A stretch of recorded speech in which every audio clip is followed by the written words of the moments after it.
Jim was just asking what the panel is about. So, the panel is about film financing and distribution. Yay. I have friends of mine here. One of my friends is not here, he had to go to Chicago. But Jim Jermanok is a former ICM agent and a producer. I'll let them describe themselves in more detail. Vin is a producer and also an old friend, and Richard Sheehan is well, he's in transition, and I'll let him describe exactly what he does. But you're going to hear about film financing and distribution. We'll try to talk fast. I don't have a prepared section, but I'm sure this will work. So Jim, quickly tell them what you do. I'm a writer, director, and producer in film, new media, and TV. And very proud to be a client of Marc Jacobson, who's a fantastic lawyer, and I know them all. How much is that? That's 1-800-MARC-JACOBSON. 1-800-MARC Jacobson. You know, there's a lot of people who call themselves entertainment lawyers who are not that good, and Marc is exceptional. Just want to make you aware of that. Vin? So, What does Vin do? what does Vin do? I've been trying to figure that out. So I've been proofreading M&M's for many years, and it's made me a living. Thank you. I'm a producer. I have 2 production companies. So I've been at this festival with one of my production companies and a couple of genre films we've made. So I've made movies off of credit cards and borrowing money from my parents and friends and family. And I have another production company where we do a lot of studio films. So we do more traditional financing with cast and foreign pre-sales and so on. Hi, I'm Rich Sheehan, and I'm a banker. I've been in banking for 30 years, doing entertainment financing for the last decade, single picture financing, as well as music catalogs and film libraries. So looking forward to hearing what everybody's asking questions about today. Okay, so how many of you are lawyers? And how many of you are accountants? And how many of you are producers? And how many of you are writers? And directors? Okay, so we have an interesting mix. So the panel is really supposed to talk about film financing and distribution. So how do you get your picture financed, I guess is the first question you have, right? So Jim, how would you get your picture financed? We have let's say we have we're going to give some facts here. We have a budget of $2 million, which is still a relatively low budget picture. It's probably bigger than most of the pictures that are here, but it's a big enough number where we can impact lots of different things. So let's just start with a $2 million budget. I think $2 million is very high right now, actually, in the market in terms of recoupment. You know, you're throwing around $2 million. $2 million, there are Academy Award-winning directors who can get films financed for $2 million right now. It's a very difficult time in our business. I think you have to be realistic about what your budget is. I know a lot of award-winning, let's say Sundance award-winning producers and directors who are making films for $300,000 to $2 million. So if you're going to make a film for $2 million, you better have at least 2 serious actors that mean something, that are meaningful to sales agents and distributors. And if you can't reach those people, if you don't have the reach to getting your call returned at CAA or ICM or William Morris, you better have somebody in your team that does have that reach. So, you know, assembling a team is a very, very important part of this. Don't try to do this alone. It's too difficult. But anyway, where do I get the money? For the most part, I've made 5 feature films. For the most part, it's begging rich people. I don't know, you know, I hate to demystify it for you, but Harvey Weinstein is not going to put money into your film on the first try. This is not going to happen. And nor will Fox Searchlight, nor will Sony Picture Classics, unless you have an A-list star or an A-list director, which are very hard to get because they're booked, generally speaking, for 2 or 3 years in advance. So my advice is to make a list of all the wealthy people you know, and you know, once the script is in incredible shape, and think about hiring or working with an executive producer. If you're new to the circus, work with somebody who's been to the circus 5 or 6 times. They're out there, they're for hire, they'll work with you. They'll reach out and get attachments for you from the agencies that return their calls. They'll speak to distribution companies and sales agencies. You know, I do this occasionally as a consultant. Find somebody who can do that for you. find somebody in your team. But generally speaking, the money comes from wealthy people in terms of independent film. I'm also involved in TV, and that's very different. There, you know, I'm speaking to 3 to 5 network executives a week right now. It just so happens because I'm developing a number of TV shows, and if they like it, guess what? You get money right away. So it's a very different business. But for film, the second thing you want to do is you want to shoot in a place like New York that gives you a tax incentive. To not do so is just simply foolish. Simply foolish. So Massachusetts, New York, Georgia, Louisiana, New Mexico, Nebraska, Illinois, those are a few of the top states.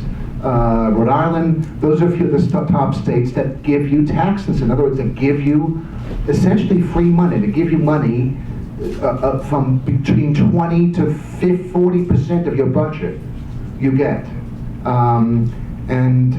So that's another source of money. And let me just stop you there for a second. Vin, how do $2 you? million film right now. Why don't you talk about how the film gets packaged? Because Jim alluded to packaging. Yeah. And I think packaging is a really important part of this. Jim referred to the team. The team is really maybe the professionals, but you need more than just a team of an executive producer and a producer and a line producer. It's more than that. Yes, I'm in this situation right now. We're making a movie called LIIFE, and we have done a lot of the things that Jim talked about. So we assembled myself and my partner, Greg O'Connor, and Greg's got great production credits, so I assembled a team of people that had really good credibility of producing profitable movies for Hollywood. Then we went out to a foreign sales agent, and we had a list of casts that we thought could work, and we talked to the foreign sales people and said, what do you think? They came back and said, you know what, if you get this one or this one, we can offer up some pre-sales against that at this level and that level and so on. So the bulk of the budget we're spending on cast. And it's a first-time director, by the way, which is highly unusual to get financing using a first-time director. So this is exactly what we've done. We went out, got foreign pre-sales. We're shooting in a state that gives us a lot of tax credits, and we're financing about 80% of the movie just through that, and then taking loans from guys like you. And then bringing in 10 to 20% of that's in equity, maybe 10% in equity, 10% in gap. So we financed the movie, we're shooting, and that's how we did it. It's a needle in a haystack in a sense, because you need to find the right cast. And the way to get these people is really where Jim was talking about, is try and associate or find connections, work through the festival here. That's one of the great things about the festival, is great connectivity. You meet some good people, network, bring in other people to executive produce. There's folks that have made movies here that I've invested in, and they're able to leverage some of the things that I've done successfully, and that helps them, and so on and so forth. So I'm case in point on this one, Mark, of a production to work that way. But not having any of those things, it goes down to being really friendly with anyone that's high net worth, or doing events, crowdfunding, doing whatever you can, or making a movie for $50,000 to $100,000. But I would venture to guess that your budget is larger than $2 million. It's $2 million. Really? $2 million, yeah. It's actually $1.6 million. It's like the lead actor is Hayden Christensen from Star Wars.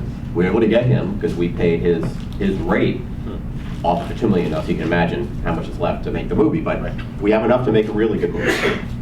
And the foreign sales were almost break even. What genre is it? It's a World War II zombie movie, believe it or not. So it's and there were lots of zombies during World War II, if you remember correctly. I can imagine. Yeah, it's a long story, but it's not a hardcore horror film. It's more of a thriller horror-ish, So anyway. That brings up another important point, which is that certain genres are much more marketable than others. So I just got back from Cannes, and there's a tremendous interest in sci-fi, of course, horror, thrillers, more so than, let's say, dramas or romantic comedies. So there is a primacy there. It's much easier. Certain genres are much easier. That doesn't mean to say you can't make a drama, but you'll probably it'll be more difficult to get pre-sales. And because I really, the notion of pre-sales for films without really established directors or well-known stars, it's very, very difficult right now. particularly for that lower group of genres. Okay, so we've put together an executive producer, we have a director, we have actors, we probably know who the department heads are gonna be, costume designer, production designer, because we're pretty clear about all that. So we have pretty much a package so far. And as the producer, you probably have paid some money to some people. You've probably paid a consulting fee to the executive producer. You may have paid a casting director to help you bring in that cast. Or if you can't afford the casting director, you found the actor's dentist and you spoke to the dentist and said, could you get him this script? And he got you the script. And he got the script to the actor. And that's how this gets done, it really does. So you spent some money, you have a package, and now you say, great, I know there are banks out there that are that give money to films, and I know there's tax credits out there. So you call up Richard and you say, Richard, give me money for my film. I have so-and-so, I have all this great package. Richard, what do you say? Well, first, are you bonded? And that's typically what the banks look for. And that's why I asked about budget. Typically, bonding, you start at $3 million and up, right, because it's expensive. Do we know what a bond is? Anybody not know what a bond is? Okay. A completion bond is what he's talking about, and it's an insurance policy. And the insurer guarantees to the investors, and in particular the bank, that the picture is going to be completed on time and on budget. And most filmmakers hate completion bond companies in the beginning. Why do they hate them? Because they think they're going to take their picture away from them. Because they will, if you don't deliver on time and on budget. And they will then finish the film for you. But that's not what you should look at completion bond companies as. You should look at them as your pals, because their goal is the same as yours, which is to deliver the film on time and on budget. They're expensive. You have to have a 10% contingency in your budget.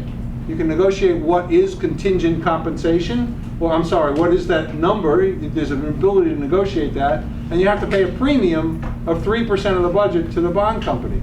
But they guarantee your film comes in on time and on budget. Guaranteed. You may not be the director anymore, but the picture is guaranteed to come in on time and on budget. Because if you're 25 pages behind after the first week, you're out. So you want that bond company there. You want them there to tell you what you're doing wrong, to help you. And if your picture's going over budget, they'll tell you. And they'll say, you gotta do this, you gotta do that. And if you listen to them, you'll have your picture on time and on budget. So for the segue back to Richard, now that there's a bond and the bank knows that the picture's gonna come in on time and on budget, they might be willing to lend you money. Right, then we're looking at where are you filming, so are there tax credits involved? How much equity is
So we're talking about lending at the moment.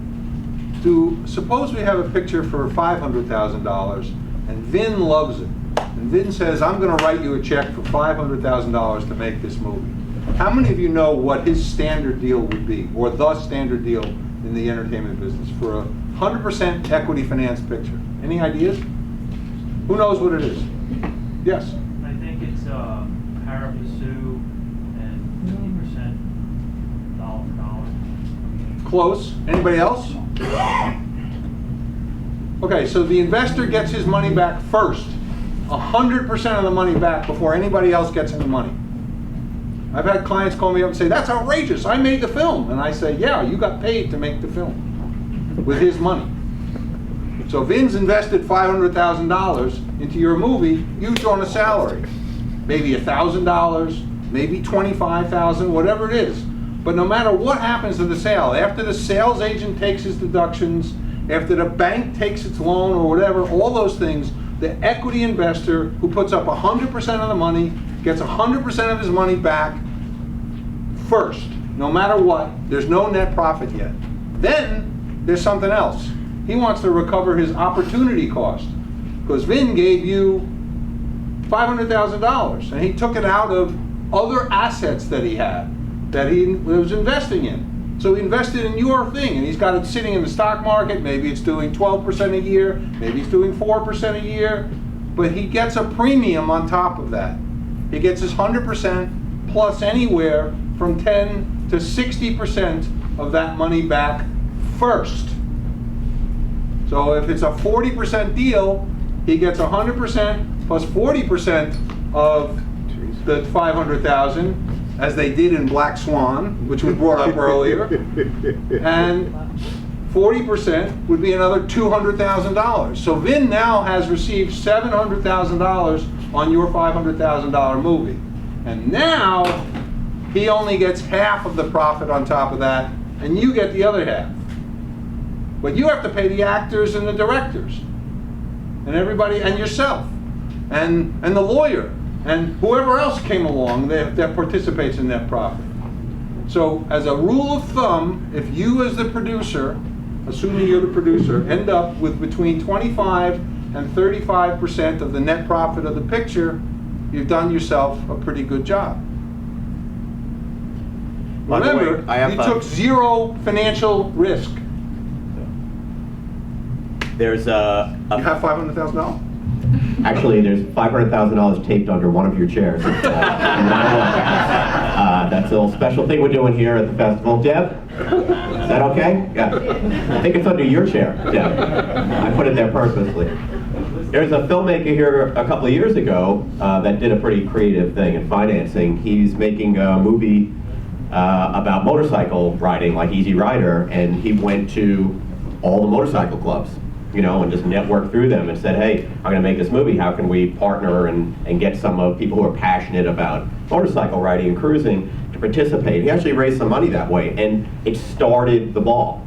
You know, it started it rolling down the hill. He wasn't able to get any of the traditional stuff we're talking about here, based on, you know, not being able to get the type of cast and all that. So getting creative and going into your passion set is also one way to market and sell the movie. He went all over the country to every motorcycle club and show that you can imagine, and set up booths, and people gave him $10, and you know that adds up. So understanding the equity financing helps you understand the lending part as well. Go ahead. I just want to elaborate on the equity finance. Basically, there's two different pies in net.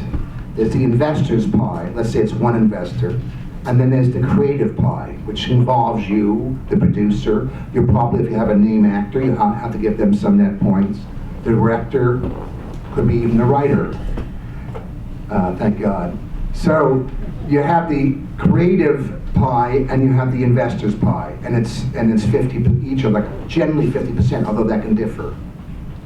One time, in order to get investors, I gave them 70% of the net.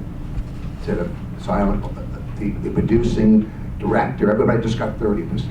So that can differ, but usually it's 50-50. So I just want to clear that up. Yeah, a great way to finance right now is niche financing. Right now, if you're looking at a project you gotta wonder, is there any potential for niche or brand? Is it branded in any way? Meaning, is it, is it a Christmas film, so it's from a holiday, or is it from a major event like World War I, or is it, is there a country? Could be a sport, maybe it's a film about wakeboarding, or a hobby. All these things are kind of branded, and 95% of studio are branded because they're based on previous works. They're a well-known author, young adult novel, video game. Those are all examples of branding. So you have to look at your film and say, is it branded? Is there a certain pre-existing audience that you have that you don't have to create from scratch? So that's important in both investing and marketing. Marketing, it's obvious. Investing, you can find somebody who would benefit from your film coming out in some way. So if you're doing a film about drag racing, you speak to the top people who make the most money from drag racing, who would benefit from that sport being more popularized. So that's a very important concept. If your film doesn't have anything in it to be branded, if it's completely unbranded, if it doesn't have anything in it to put it in some kind of niche, a gay film is a niche. A Jewish film is a niche. These are niches. There are groups of people, in the population, of course, who want to go to these films specifically. What about a gay Jewish film? Even better. Even better. And there's lots of rich gay Jewish Wanted to clear that up. What? There's lots of rich gay Jewish people. They're both huge. They're both huge film-going audiences too. So if you don't have anything like that, it's not branded, it's not niche. You have a severe disadvantage in terms of finance. Mark, there's a question over down there. Where does the creative accounting come in? Back to the $500,000 equity investor, because there usually are no net profits in films. So the formula looks great for the investor, but in reality, they usually don't see any money. Well, So, like Forrest Gump, for example, how is it that a movie can make hundreds of millions of dollars and the writer still didn't get paid? Yeah, it's easy. That's the studios. Right, it's easy. So let me start that, because the next question I was going to ask Vin is, what are you paying your sales agent on the deal that you made? What's his commission? Under about 10. Okay, 10%. All right. Most of the sales agency deals that I've seen are somewhere between 15 and 25%. Okay, and the way a sales agency deal goes, typically, I don't know enough about Vin's films, but if I've engaged a sales agent to represent my client in connection with a picture, and they've promised that they're going to go out and raise, say, $800,000 on my $2 million picture, they take typically between 15 and 25% of that off the top as their commission. In addition, they will take a marketing fee off the top of some number, which is their cost of going to the markets like Cannes, like AFM, like Berlin, like Sundance, where distributors go and buyers go, and there's an opportunity for them to sell. So they take a marketing expense, they take a distribution expense. So what was originally going to be $800,000 is now reduced by those numbers. Let's say it's 20%. So the 800 now became less $640,000, let's say a $40,000 marketing fee. So now what was 800 is 600. And you don't get that up front. The sales agent goes out and makes a deal, and the buyer says, I'll give you 20% now, but I don't know if you're going to deliver the picture. When you deliver the picture, I'll give you the rest of the money. So that's where Richard comes in and lends against that piece of the money. So there's a cost to him, a cost to you of having Richard lend. He's going to deduct interest, and he's not going to lend against 100% of the contract because he wants to have a risk. He wants you to bear some of the risk, so maybe he lends against 85% of that contract. So now what was $600,000 is reduced by another $15,000 plus the transaction cost, and now what was $800,000 is now about $500,000. Okay? So, and that doesn't come in until later on.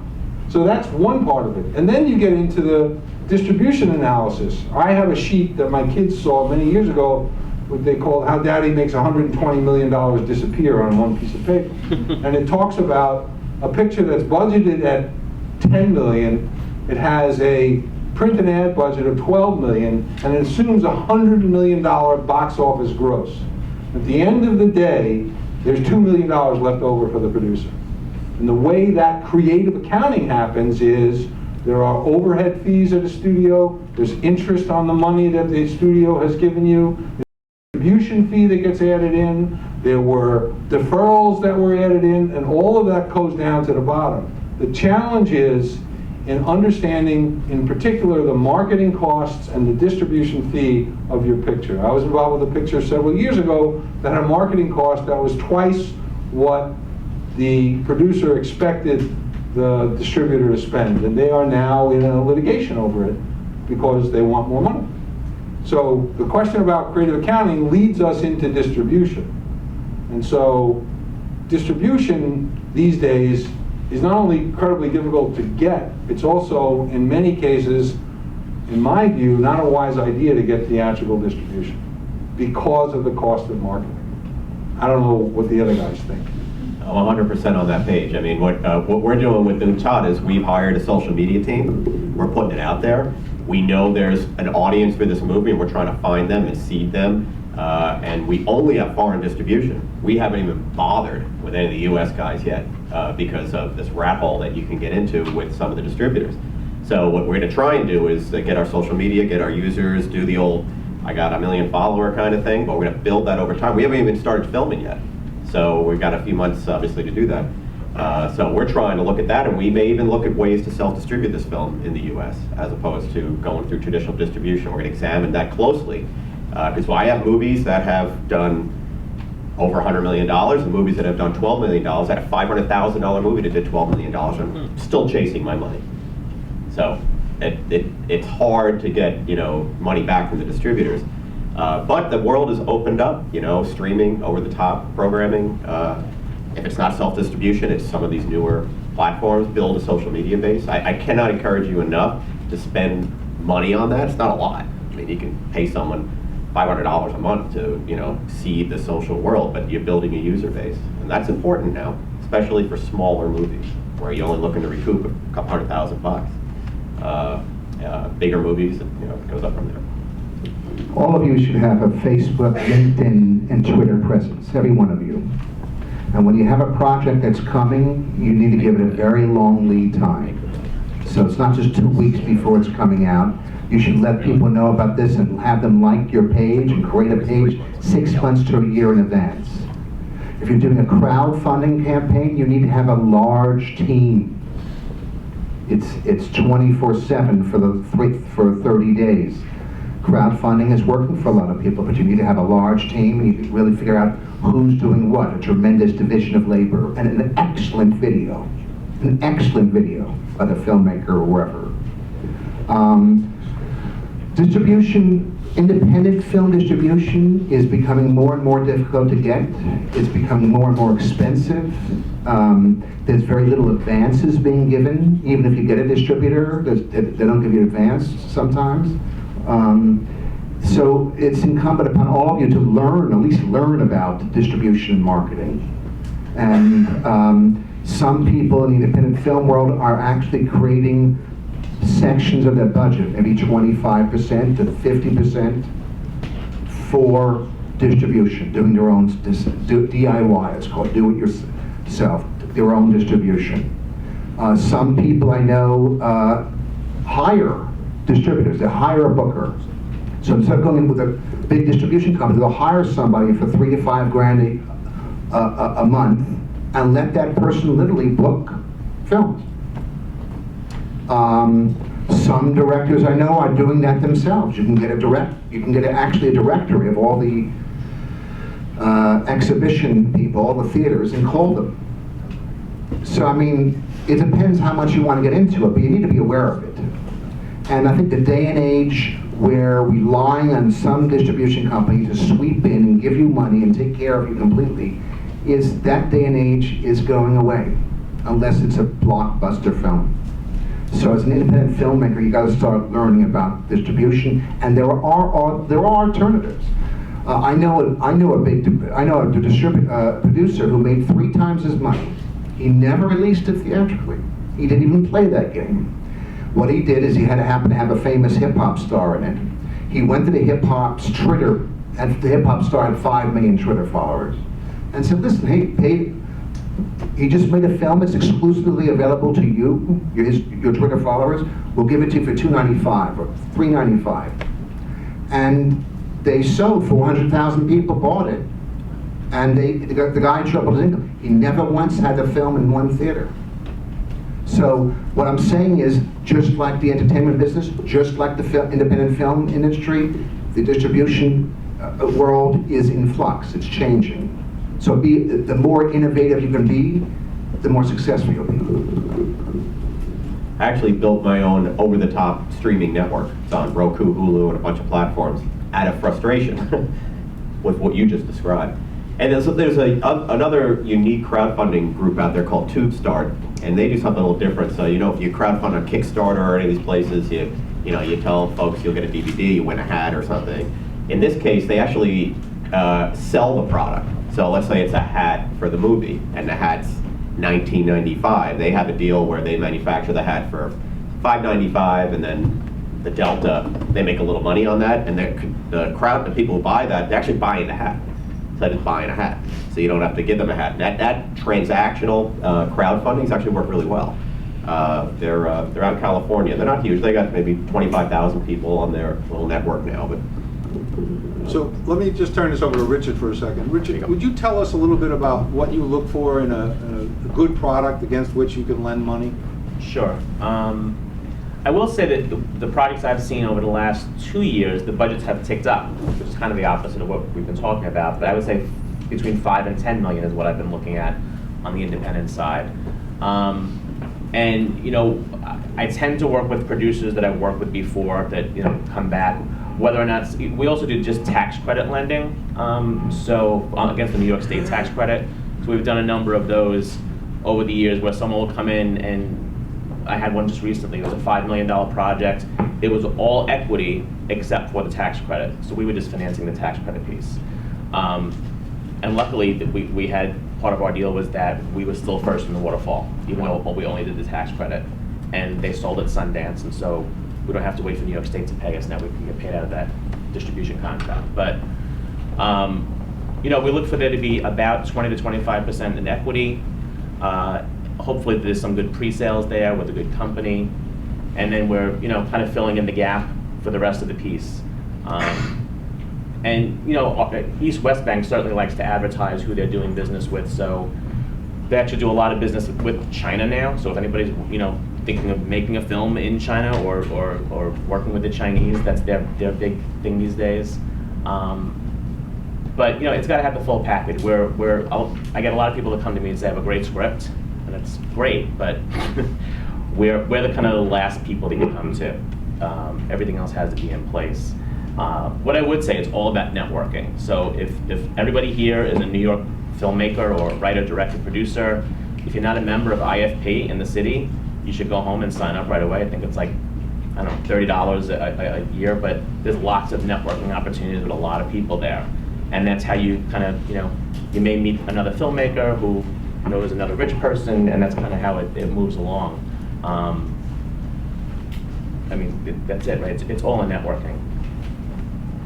Master networker. And I say, I got a book coming out about networking, schmoozing, making a living as a producer.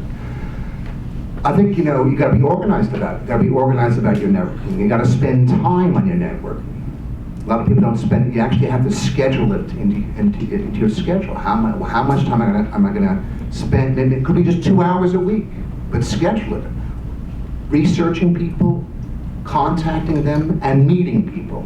There's nothing like meeting people eyeball to eye. And to see a tsunami of, texting and emailing and social media. There's nothing like meeting a person's eyeball to eyeball if you actually want them to be involved, if you want them to do something for you.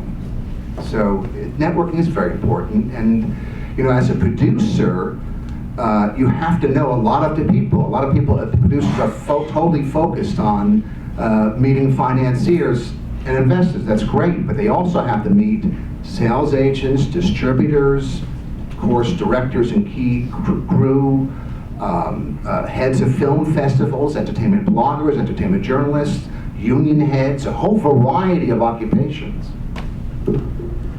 Yeah, and for the sales agents to get to know them, unfortunately, most of them are on the West Coast. So that's when you're at that point to get a sales agent involved, is take a trip. You take a trip out. I know one of Mark's clients not long ago. I mean, one producer was from Spain, the other one's in Pennsylvania.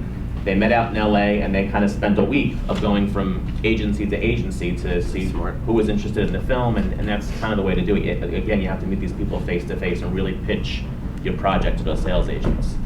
And somebody in a situation where the sales agents or distributor may offer you a slightly lower money, but they're much more excited about it. They have a much better plan, a much better marketing plan. So don't let money guide you completely. If there's something, figure out who is excited about it. Really read.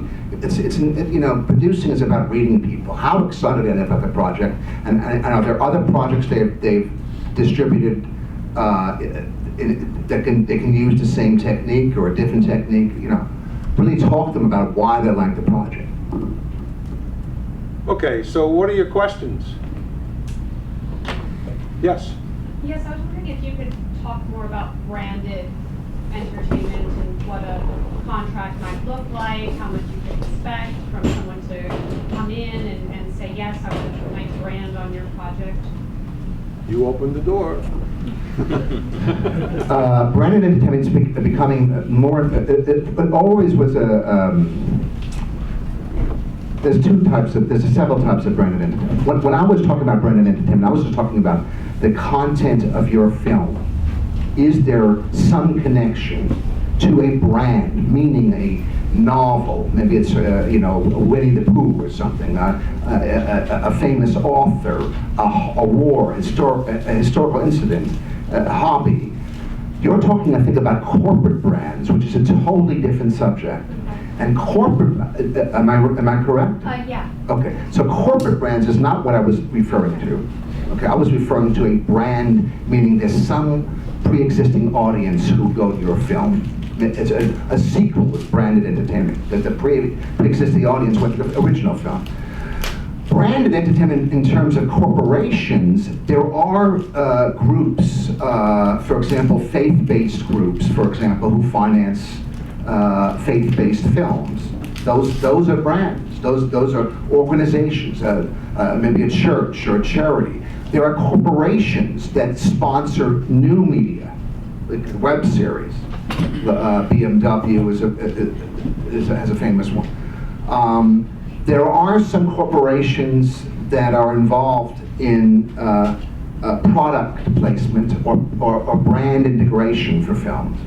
And that doesn't really come into play, in my experience, unless the film is a certain budget. That's more than just a certain budget. The corporate brand isn't going to be involved unless they know there's distribution.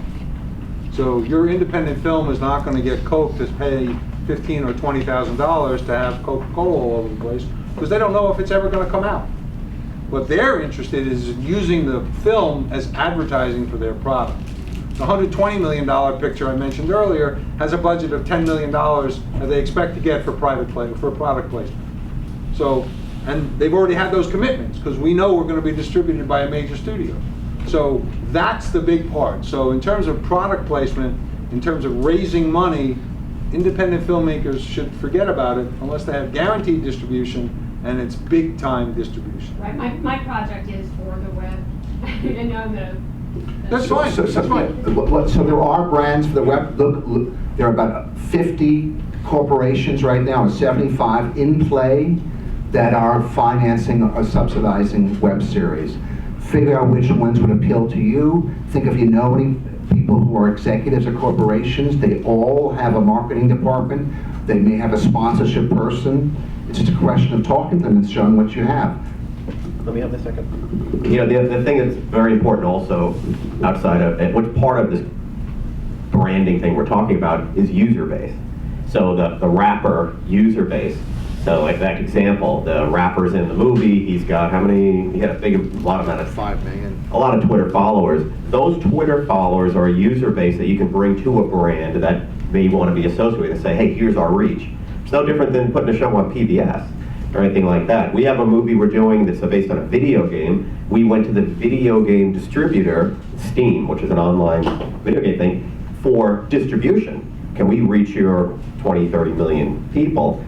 Then you can go to a brand and say, hey, we're going to reach as many people. But you can do it in smaller ways. The guy with the motorcycle movie, that's where he's going to be able to have some success. He can go to Harley Davidson and say, hey, I'm making a motorcycle movie. Will you put some money in? All right, who's going to see it, right? So that's not going to go anywhere. Maybe I'll give you a motorcycle, but I'm not going to do anything. Goes back to that same Harley Davidson, Tri-State Harley Davidson dealer or anywhere else, and say, look, I've got 40,000 people in metropolitan New York area that know about my movie and have told me they're going to watch it or whatever. Those are ways to build that and have credibility when you're talking to brands, and that stuff does work. And on a web thing, that does have some credibility. If you've got web placement that has audiences, so those little things get you corporate sponsors.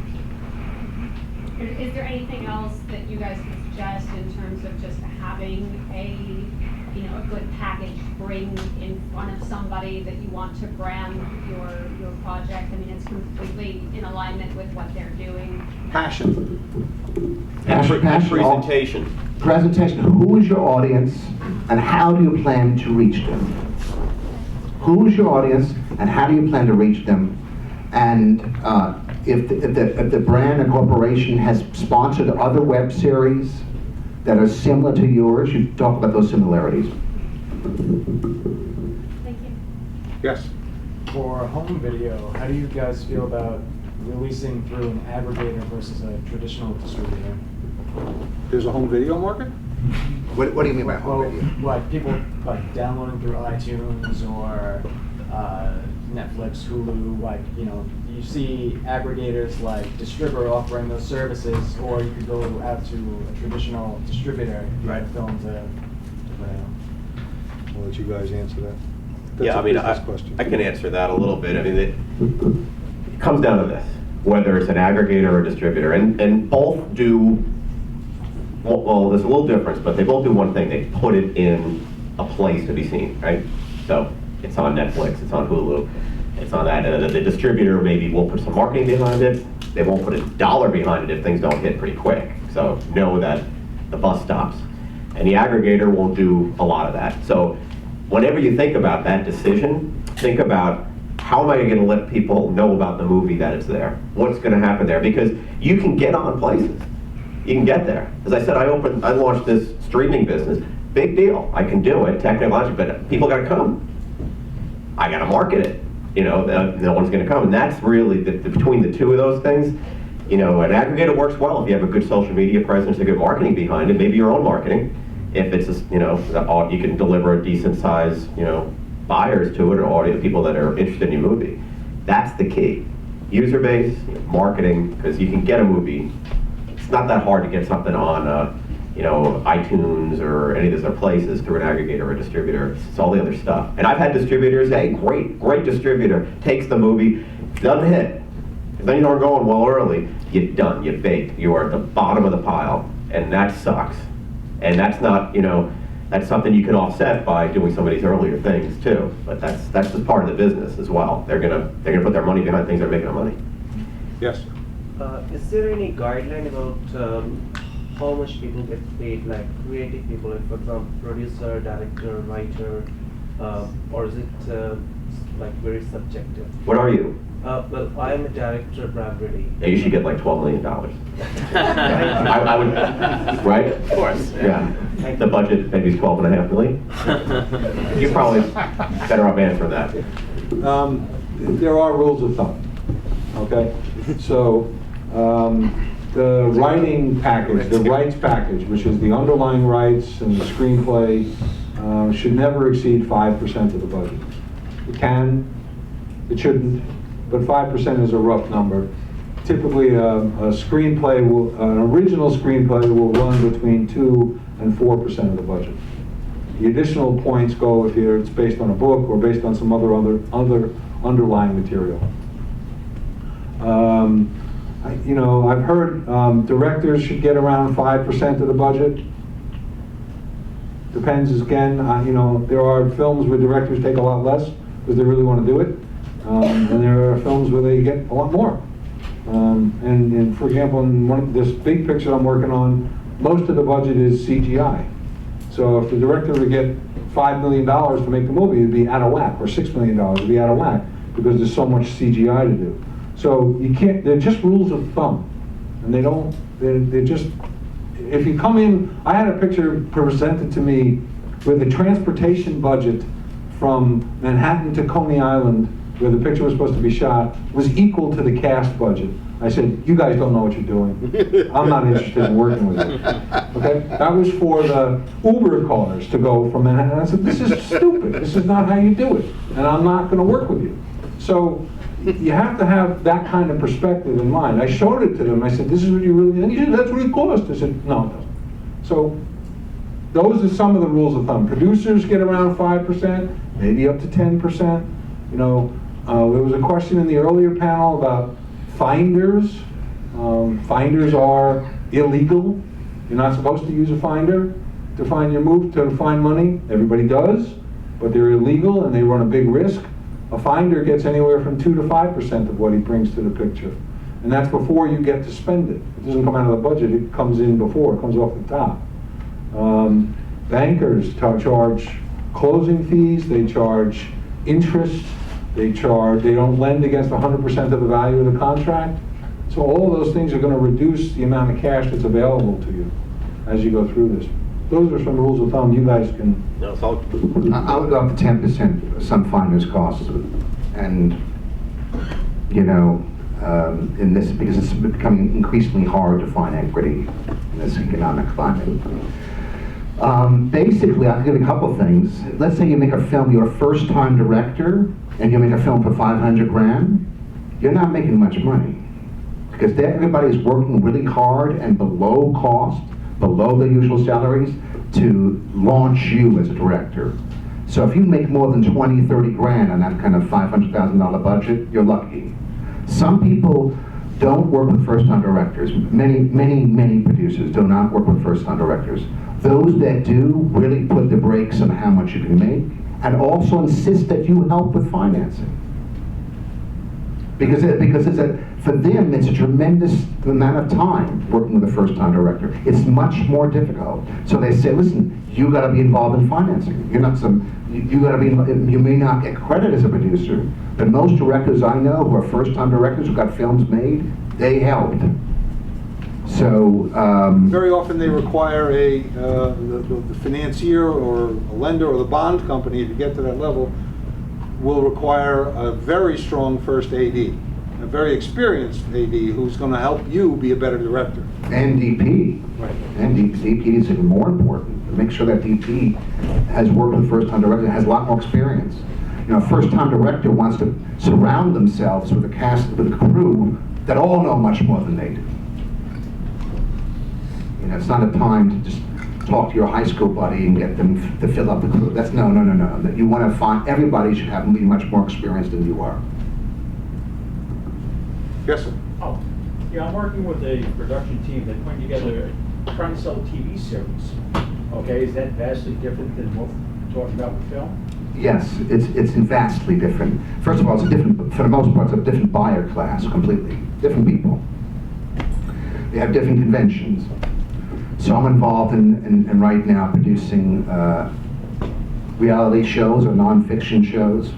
Quality ones, but they're non-fiction reality shows. And You didn't say high quality, just said quality. no, I mean not cheesy ones. It's a contradiction in terms. No, a lot of people watch reality shows in our country. You know. What? Second of all, the fictional stuff. So, there are people at both, you know, and learning to know people at those networks, basically. And it is very, very different. They have to fill 1,500 hours. They need ideas like crazy. They do need ideas. And the majors want bankable producers too, you know, to produce a TV show. Sometimes as a producer, you may have a great idea. They love the show. Right. This is great. Thank you. We're gonna have Bob make it. Right. Well, Not uncommon. They'll pair you. You'll pair you with a showrunner, or they'll pair you with the non-fiction. They'll pair you sometimes they'll pair you with a production company. But it's a completely different field, but it's a very smart field to get involved in right now. Because you're a writer, there is that's what it is. there's Oh, yeah. writer, director, producer. Yeah. It's a smarter field because they pay quick and they give you a yes or no very quickly. Talk to you later. There's one over there. Sticking on that topic, so I'm working on a pilot right now, and Fictional or non-fictional? it is fictional based on a book series. Okay. You have the rights to the book series? Yes, from the author. You have it contractually? Right, yeah. Okay. Intellectual property rights, yeah. And I'm working with the author on it. She's actually one of the producers for the project. So my question is that we're trying to figure out, because, the script, all that stuff is done. We're actually working on the pilot. Is it smart to shoot the pilot yourself and then try to go to the networks, or should you bring, the Bible? That's a really great question. There's no set answer. The answer is yes. I disagree. For network or cable, if you have a 2 or 3 minute scissor reel just to show, that's great. The actors are going to change. A lot of people are going to change. If there's a possibility, you would go in the digital direction. So for the digital people, they're more amenable to those kind of things. Okay. But to bring a pilot, unless it's incredible production values, to a place like NBC or HBO, they look at you like, wait, what? I mean, that it's going to be incredible. What does happen, of course, every year, it happens 5 or 10 times, is when and when I say network, I mean either broadcast or cable. They will see things on the web that are getting a lot of viewers, and they'll bring them into their world. They'll bring them into the TV world. But to do it just for the sake of presentation, in reality, you need what is called a scissor reel. It's a 2 to 4 minute reel.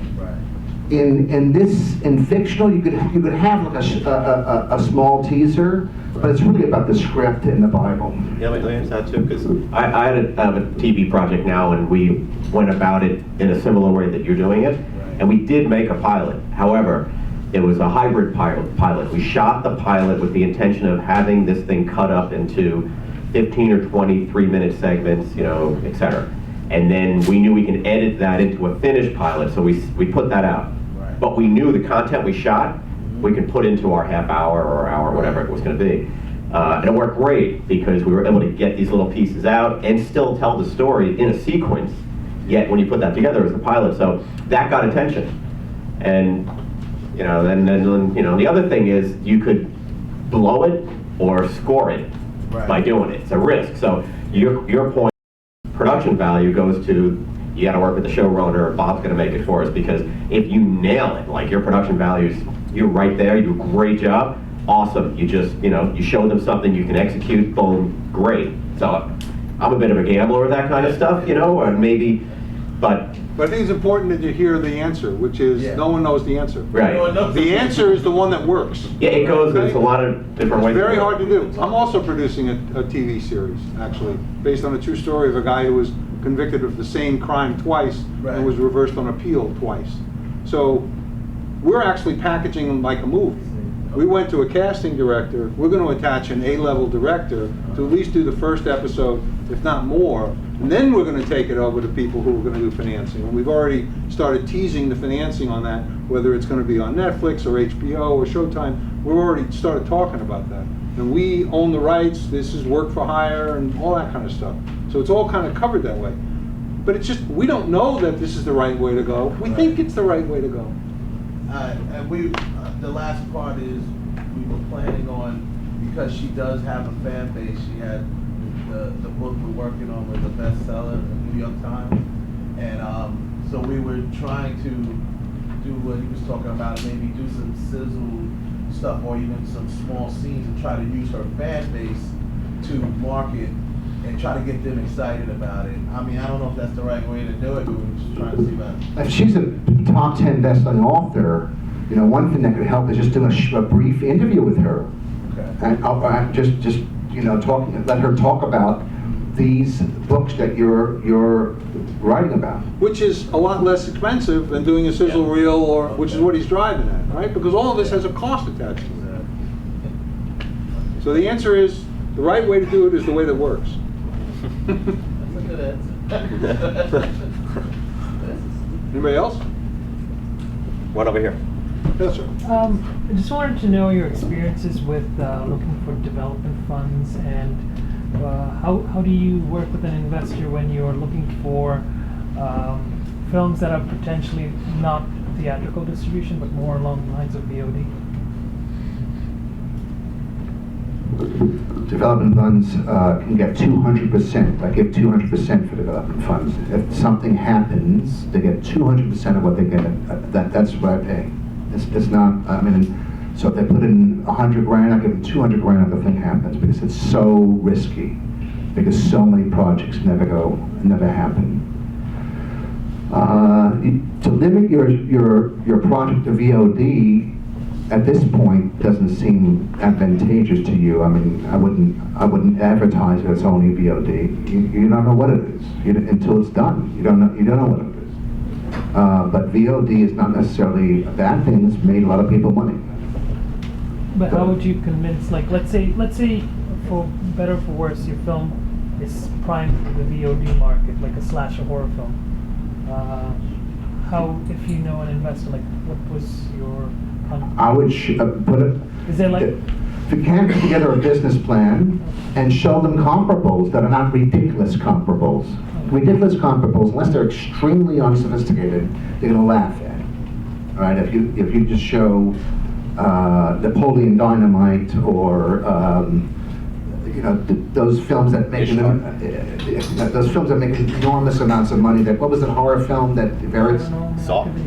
Sorry? Paranormal Activity. Paranormal. Those are so rare. Those are 1 out of 10,000. Yeah. If you can just show run-of-the-mill projects that have been released in the last couple of years in VOD, and if you can find out information about what they made, that's very convincing. See, I actually disagree with that, and we disagree all the time. So I don't think showing projections makes any sense at all, because none of them will show the ones that lost money.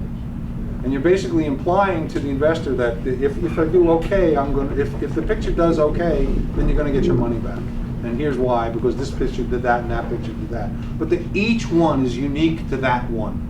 And there's no way to take prior performance on a different picture and have it predict the results on yours. I just don't believe that. And I think that I've always told my clients not to bother, because they do include Paranormal Activity, the Blair Witch Project. I'm saying not to include those. I know, but they can't help it. Yeah, But how do you convince an investor otherwise? You got to show them something. No, you can. Well, you don't show them that. What do you show them? You don't show them projected. You don't show prior results of prior films. You say that if the picture is sold 200,000 times on VOD, it'll generate this much money. But you don't say it compares favorably or unfavorably to another picture. You just show the math. You don't necessarily show that my picture is going to be similar to this one, because it's not. It's a very different picture, and I personally think it's a bad idea. Doesn't mean people don't do it, and we're still friends. But I don't think it's a bad idea. I just think that putting the huge all-stars in there is exaggerated. If you put it in a more realistic manner, hey, these are 5 things that have been released last year, and this is what they made. Maybe there's a variance. Because most of the people that you like, you know, from my experience, are very numbers based. So they don't care about who's acting, who's directing, as long as there's some sort of distribution and, like, you know, a decent waterfall breakdown. They're happy. So it's always trying to figure out how would you attract an outsider into the film business. And think about the math. So I had a colossal blunder on this exact scenario. We had a movie came out, cost $500,000. We sold about 380,000 units. Okay, DVDs mostly, and then some other stuff. So the movie did really well. Did 12 million, something with everything told in. We went and made a sequel, and the sequel was $1 million plus budget, thinking now we're going to make a bigger, better movie. We got this following. We did 388,000 units. of pay-per-view at $4.95.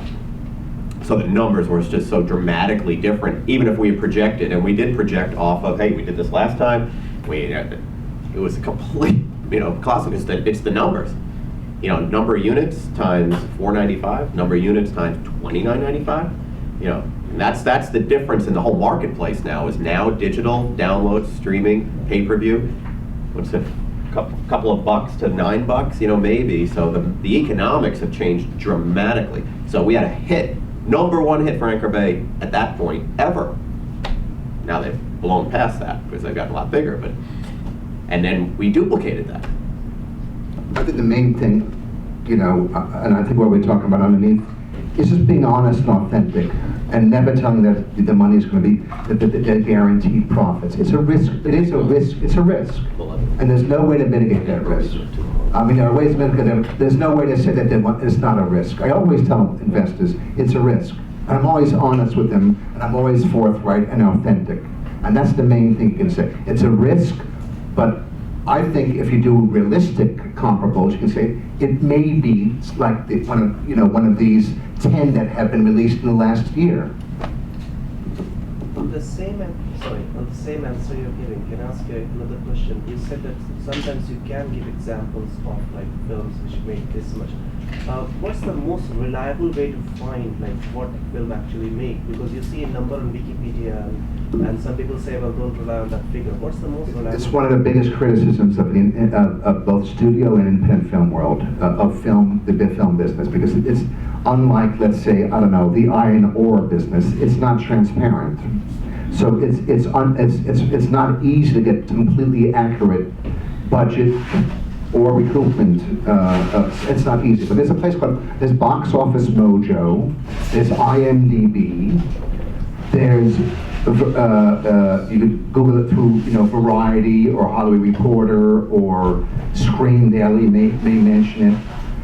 Variety has but that's mainly theatrical, right? It's not going to include the VOD or. It's hard to find information. Yeah. It's really hard. I think there are specialized newsletters that people can subscribe to in the business for $300 a month or whatever that may have that, but it's hard. The Baseline is a place you can go. It's very expensive. Box Office Mojo just covers the theatrical, and you should also know that the information on IMDb is wiki. It is a wiki for film information, so it is not 100% accurate either. Anybody can post anything on any film. I have clients who have made, or friends who have posted themselves as associate producers on pictures that they had nothing to do with, because they felt like putting their name up there, and it's hard for IMDb to say no. So the level of accuracy at IMDb is medium. I really wouldn't rely on a whole lot of stuff there. Box Office Mojo tries to do the right thing for theatrical. If you really want to get the information, you got to call someone who knows, or you got to write to someone who knows. And that would be one of the producers, and they're not going to tell you. And that's something else that I think you guys should be aware of. When a painter paints a painting, he buys canvas, he buys paint, he puts it up there, and he creates a piece of art. Nobody asks him how much it cost to make the painting. When you do a film, you're creating another kind of art. It's commercial, but it's art. And if you can get away with not telling anybody what the budget is, you should do that. Let them think what the budget is. You don't need to know. They don't need to know. They need to know what they think the picture is worth when they watch it. Now they're going to come up and they're going to estimate the cost of the picture anyway. And they're probably going to come in a little bit higher. And that's okay too. But there's no rule that says you have to tell anybody what the budget of your picture is.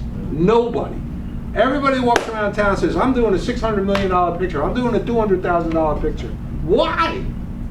Who cares? It matters that the picture is done correctly, looks good, is in sync, which is a very big deal, by the way, because I've had people come to me with pictures that go like this. So, and they want me to help them sell it. So you laugh, but they go, well, can you help me sell it? It's like, no, go away. So just do it so that it comes out right. You don't have to tell anybody the budget. You don't have to tell them what contract you did it under at SAG, because that tells them the budget too. You got a lot of people coming through your office, man. What the hell's going on right now? what kind of a show are you running? Holy crap. But Jim, how much time do we have? Are we done? Where is it? We got an hour. 1:30, so. I'm sorry? You wanted to 1:30, so. Oh, okay. You got one till 1:30, good. Yes. I was just gonna say on the ancillary side, it's really difficult to find out what anyone's making, and a lot of times the producers don't know. I worked on a film a few years ago, Arbitrage with Richard Gere, and it's, you know, after a while it's held up as one of the films that was making the most money on VOD. So I called the producer in the morning, I'm like, this is great. He's like, where'd you read that? I was like, I keep trying to find out how much it's making. They wouldn't tell me. So it's a weird business. when And it it's comes a to VOD. problem to draw new investors for that reason, Yeah. because it's not transparent. And going along with that, I have a question. If you, let's say you're a first-time filmmaker, and people are talking about putting money into your project, is there something, like I've tried to find what, as a first-time filmmaker, I would be expected to return? Is there a percentage, a blueprint of what happens if they do, let's say somebody puts $200,000 into your film? What I usually say is, if the film performs, 4 very important words, right? If the film performs, meaning it makes a profit, they get their investment plus a premium, usually, in my experience, 15 to 30%. So they get 115, 130%, and they get half of the net relative to what their estimate is to other people. So if they put in 50%, they get 25% of the net. Now, total. supposing someone else comes along and says, all right, I want in on this too, is it now there's extra money, and the more money that comes in, I mean, you don't want to do with the producers, you start giving that percentage. That won't work. That won't work. Because your first investor is going to say, if your budget's 500 and he gives you 200, he expects you to spend no more than an additional 300, because that gives him his share of profits. Okay. If you get someone else who's going to come in and give you 400, you have to turn down the last 100,000, because the first guy is now getting diluted down below his number if you're going to give more away. So if your that's why the budget is very important to do with every line item. Not, I think it's going to cost $500,000. It's like the director costs this, the producer costs this, the rights cost that, the locations cost this, right all the way down the line, a complete budget, then you go out and raise the money. It's very, very important, and add a couple $100,000 to that budget, because if there are things that you don't know about, like music rights or whatever, add a little bit to that. Look, that happened to me, and I diluted investors, and they were not happy. They were very upset. So I really try to keep it pari passu. In other words, all investors get the same amount at the same time. Okay. Thank you. If you get them any money back, I mean, the movie business, it's hard to recoup money. And but if you get them money back, maybe not all, you're doing pretty well. You're ahead of a lot. You're ahead of the bulk of the group, you know. And you'll have someone who wants to invest in your next film. Yeah. That's the important part. You want them to get back your money. If you get them their money back, they'll invest again the next time. Right. And that's what most of the producers I work with have, the same investors film after film, because they're able to at least sell distribution and get some of that money back. And for those of you who are doing your first film, we're talking about 2 million, 3 million. You know, I may disagree with some of my fellow panelists here, but I think it's important just to get something done. And that's 50 grand or 100 grand.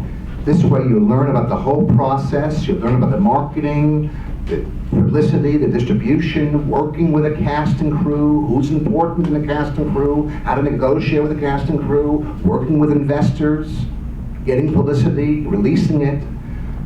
You know, start off small. Don't start off so big, because unless you connect yourself or partner with somebody who has the experience to reach out to the big names, start off smaller, make something distinctive. That's the main. Make something that we can't say it's derivative, that's been done before. And it's good. It's high quality. The dialogue is good. The script has been done. You know, I do a lot of work as a rewriter. I do 4 or 5 jobs a year as a rewriter, and sometimes I do it as a script analyst. Most scripts are not ready. They're simply not. 95% of scripts, or 99%, are not ready. Make sure that script is ready. Make sure that director is capable. Make sure you have the best possible crew, and just get something done instead of dreaming about having a pipe dream that you're going to make a $5 million film and never make anything. Even just make a short. Something that has a calling card that says, look, I did this. And it's not just negotiating when you make the deals, it's negotiating on set. Because you have to be able to get everybody to do what you want them to do. It's not easy to do. Because, you know, you have a vision if you're the director or the director producer or the director producer, writer, you have a vision, you have to get other people to buy into your vision. It doesn't happen automatically. It takes work. They have to believe in you. They have to understand what you're doing. They have to understand why. And sometimes you actually have to convince them to do that while you're standing there while all these people are getting paid. And if it takes you an hour to get that done, all these people are getting paid while you're sitting there for an hour. And that's costs money. Yes? I have a short in festival now, and I'm working on a second short that'll be done hopefully soon. When you guys were talking about, I was actually going to ask that question about like the first time when you're doing your first time feature. Like, besides, you already answered the question. I guess we might get it done and have the smaller budget just to have it completed. But is there anything you could say about when to make that decision? Like, do you recommend doing, several high quality shorts before you go into your first feature, or one's enough because a short is only going to get you so far? Here's a lawyer's answer. It depends. Depends mostly on you. If you don't feel you're ready for it, then don't do it. If you're ready for it, then do it. Only you are going to be the one who's going to know that, if you're the director and the writer. It really is that. It's not any more than that. You say, I've done now 3 of these. I don't want to do this anymore. I'm ready for a feature.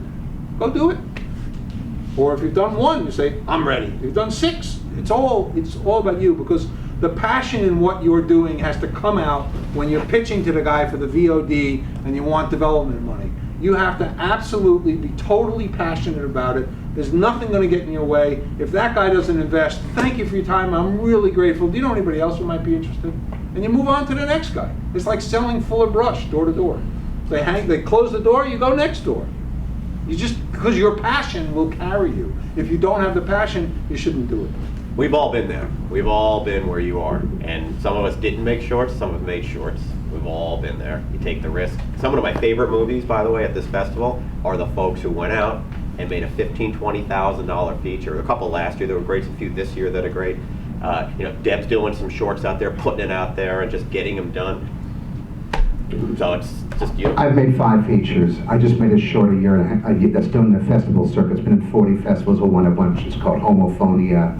It's a comment take on gay marriage. I wanted to practice.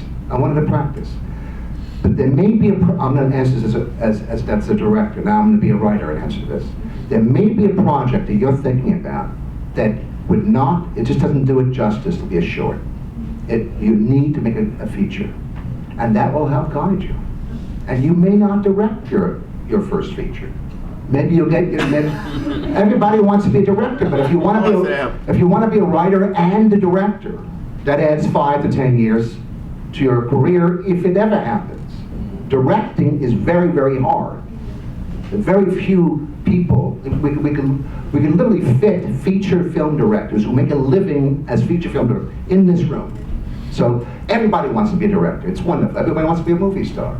But if you can get a feature made and get a feature credit, that's better than not getting a feature made and insisting that you're a director and it's not getting made.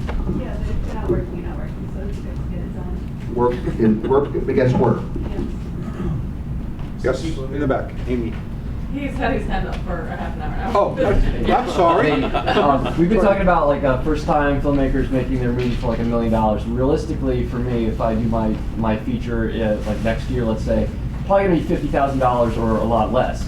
Are there people out there who are like serious investors who are interested in financing those kinds of films, and are they the same people that are doing the $1 million features? And how does that process change on such a smaller budget? Like you're not. Yes is the answer. You're not doing the foreign pre-sales. And I wouldn't be surprised if Vin would do it, if it made sense. There are people like Vin and Check under your chair.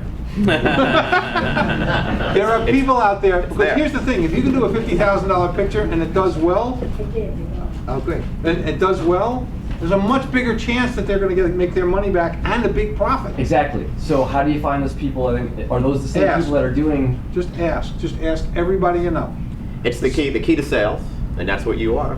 You got to ask for the order. So $50,000 budget though, think about risk reward.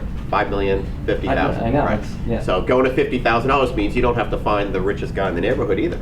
means you can find 50 people for $1,000. Okay, or you can find 100 people for $500. All of a sudden, that's not bad. That means some of my friends would do that, right? And then and so on and so forth, right?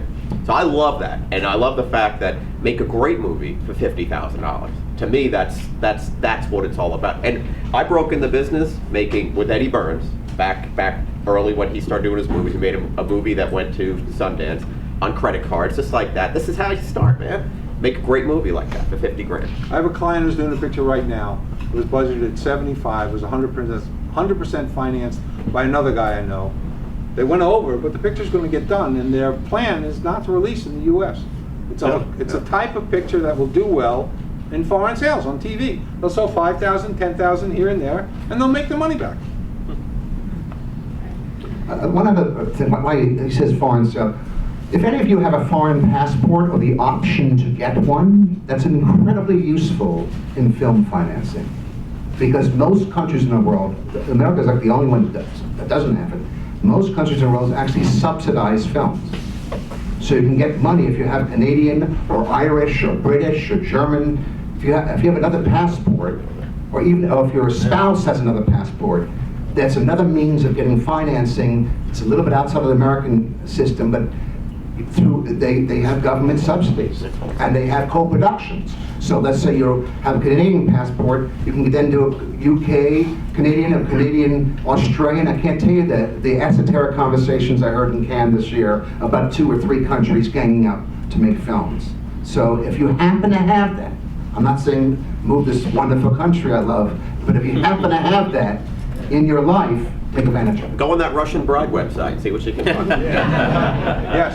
So now I actually have 2 questions. You just talk about the foreign country. I'm originally from Hungary, and filming in Hungary nowadays is becoming more and more popular. Very, very big. Is it easier to get an investor if I can prove that the budget drops to a quarter of the amount if we film in Hungary, let's say?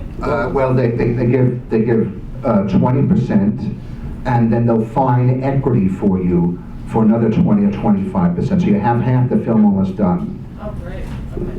And like The answer to your question, is it easier to find an investor with a lower budget? Typically, the answer is yes. It doesn't matter where it gets filmed. Oh, okay. All right. It's one movie. Okay. Sorry, one more It's a question. product. The product cost act. I did a deal many years ago with the Soviet Union where we were doing a $100 million picture, and the Soviets were putting up 70% of the budget, and my guy was putting up 30%, and we split the profits 50-50. Okay? But they were providing the entire below the line. Entirely. My guys couldn't raise the money, but that was the structure of the deal. So you can get it done. And the argument was, it's one product. It's one film. Who cares where it's made? Who cares how much it costs? If it's a good film, we want to see it. And I had one more question. You were saying just to put something out there with your name on it. Yes. In 2009, there was a movie made called Colin, and it actually made it to the Sundance Film Festival. The budget for the movie, there was a vampire kind of thing movie. It was $100 budget. So is that something? I'm not saying I want to make a $100 budget movie, but if something's a really low budget, can I still take it to an investor as an example? Hey, I made this. Depends how good it is. You're trying to impress people. Okay. But if it impresses them, yes. If it doesn't impress them, no. And I don't believe that picture was made for $100. Yes. Can you make a pilot or a series of short pilots, 10 minutes each or whatever, and sell it to a network just as an idea? Outright, say, here's our idea. Why would you make the pilots? Why wouldn't you just sell the script? Well, let's say there is no script. It's done ad lib. Is it nonfiction or fiction? It's fiction, based on a real life people in New York. I suppose the answer is maybe, right? It depends. It depends on how good it is. No, I was just wondering if people sell an idea, a pilot saying, this is our pilot, we don't want to have anything to do with it, we really just want to sell you the idea. It's very rarely, unless you have a tremendous track record, like you're a multi-Emmy Award winner, then they'll listen to you. But if you've done nothing, this is your way to break in. I don't think it's a great way to break in. Write an amazing pilot script, and then maybe when you're in the room, you can show an edited version of the pilot you have. They want to see a script, in other words. Yes, big time. Yeah. And fictional and non-fictional, just a 2 to 3 page treatment. and amazing 2 to 5 minute sizzle reel, which is like a trailer of what the show will look like. Sizzle's key. Good quality sizzle. Sizzle reels. Visual. I'm using the film that's screening like in about 10 minutes, Easy and Honey Boy, as part of a pitch for a television series. We have George Roberts in it. The guy who's it's based on a New York Times best-selling author. He's got 60,000 followers on Facebook. He's collectively got 4 million hits on YouTube. And I was just wondering, when you're pitching that in the way that I plan on doing it, with actually approach one person who we're talking to, like how does it, like, I'm a little unsure of like what my position would be. I mean, I wrote the film. I mean, I wrote this film. I wrote the concept and the treatment. So it's based on this guy's life. So once a studio gets involved in Netflix, I mean, odds are I'm probably going to be pushed out. You can try to be an executive producer or creator. I acted in it too. Like, I mean, But yes, correct. When a network or even these big digital companies like Netflix jump in, they are the boss. They're paying you. They're the boss. And you know why? Because it's their money. They're completely the boss, and you can't then say, "Hey, I want to be the director." Maybe they'll be remember to let you direct the 6th or 7th episode, but they're going to have their own director. And the thing of most concern is they're going to have their own showrunner. So your friend Frankie down the street, who may have produced your film, is not going to get a fictional TV show. That's not going to happen. Who does not know what a showrunner is? Okay, so why don't we define the term? Jim, what's telling the showrunner? A showrunner is an executive producer in a TV show, which means he or she is a producer, and generally they're also the writer and line producer, and they do everything. They're the boss. They're the CEO. Yeah, they're responsible. They're the CEO of a TV show. If you, any scripted television show you watch, you're going to see executive producer, and you're going to see the same name as the writer. That's what you're going to see every time. All the major network shows are like that. That's the big difference between film and TV shows. With film, the director is really the person who's running the show. In TV, it's the showrunner. They hire the directors for the different episode, but they're basically using the showrunner's vision of the show. They're the glue. Yeah. And pulling in. One more question. Yes, sir. So generally with that, if you're the creator coming in and Netflix or any of them pick you up, I heard one of you say that they may pair you with an experienced showrunner, or will they just push you out all together? Because a lot of times, generally, the creator is the showrunner as well, or at least they have the credit. If you haven't been a showrunner for a national TV show, chances are they'll pair you with a production company / showrunner, and they'll be in charge. You won't.